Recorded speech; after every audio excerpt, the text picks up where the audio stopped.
ये कहानी है दो दोस्तों की जो कि एक छोटे से गांव में रहते थे। एक बार वो दोनों किसी काम से शहर गए और वापस अपने गांव लौट रहे थे। उनके गांव तक पहुंचने के लिए उनको एक घने जंगल से होकर के गुजरना था और जब वो उस जंगल से गुजर रहे थे तो एक दोस्त को प्यास लगी और वो पानी ढूंढने के लिए रास्ता भटक गए। थोड़ी ही देर बाद शाम हो गई और रात होने ही वाली थी। तो उन दोनों की नजर एक गुफा पे पड़ी जो कि पेड़ों से घिरी हुई थी चारों तरफ से। तो उन्होंने सोचा कि यही जगह ठीक है रात बिताने के लिए।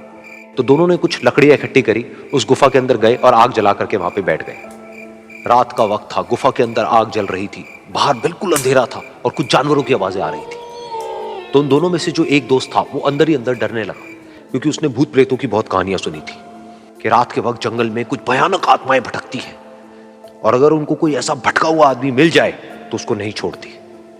तो जब उसने भूत प्रेतों की बात अपने दोस्त से करी तो उसके दोस्त ने हंसते हुए उससे पूछा, क्या कभी तूने किसी भूत को देखा है? तो उसने कहा, नहीं मैंने तो नहीं देखा, लेकिन मेरे कुछ जान पहचान के लोग हैं जिन्होंने देखा है। तो उसके दोस्त ने उसको समझाने की बहुत कोशिश करी कि यार ऐसी सुनी सुनाई बातों पर विश्वास नहीं करते हैं, अब तू सो जा और मुझे भी सोने दे, मुझे नींद आ रही है। और इतना कह करके उसका दोस्त वहीं पर लेट गया और थोड़ी देर में सो गया। लेकिन वो जो अंदर से डरा हुआ था वो लेट तो गया, लेकिन उसको नींद नहीं आ रही थी। उसको लग रहा था कि शायद यहां पर कहीं कोई है जो छुप करके कहीं से उसको देख रहा है। उस आग की वजह से कुछ परछाइयां बन रही थी वहां पर पत्थरों पर, तो उन परछाइयों को देख करके भी वो डर रहा था। फिर कुछ घंटे तक ऐसे ही चलता रहा। फिर उसके बाद में क्योंकि वो थका हुआ था तो उसको नींद आ गई। लेकिन नींद आने के कुछ देर बाद ही उसको एक सपना आया। सपने में उसको एक बहुत ही भयानक परछाई उसकी तरफ बढ़ती हुई नजर आई। अब जैसे जैसे वो अंदर से डरता चला जा रहा था, वो परछाई उसके और पास आती चली जा रही थी और बड़ी होती चली जा रही थी।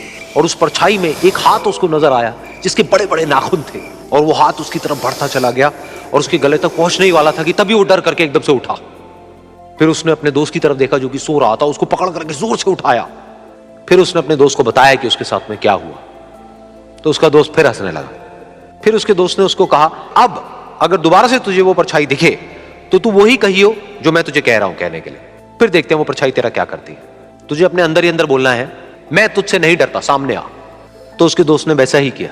थोड़ी देर बाद दोबारा से उसको सपने में वही परछाई नजर आई और वो परछाई धीरे धीरे उसकी तरफ बढ़ने लगी। लेकिन इस बार वो उस परछाई से डरा नहीं, बल्कि अपनी पूरी हिम्मत जुटा करके उसने वही कहा, मैं तुझसे नहीं डरता, सामने आ। मैं तुझसे नहीं डरता, सामने आ। मैं तुझसे नहीं डरता, सामने आ।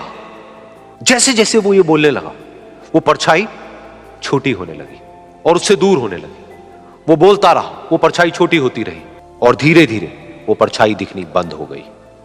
बिल्कुल ऐसा ही हमारी जिंदगी में भी होता है। हमारे अंदर जितने भी डर है, उससे हम जितना डरते हैं हम उतना ही छोटे होते चले जाते हैं और वो डर उतने ही बड़े होते चले जाते हैं। लेकिन अगर हम अपने अंदर के डरों से नहीं डरते हैं और उसका सामना करते हैं तो दुनिया का ऐसा कोई भी डर नहीं है जो कि हमें डरा पाए।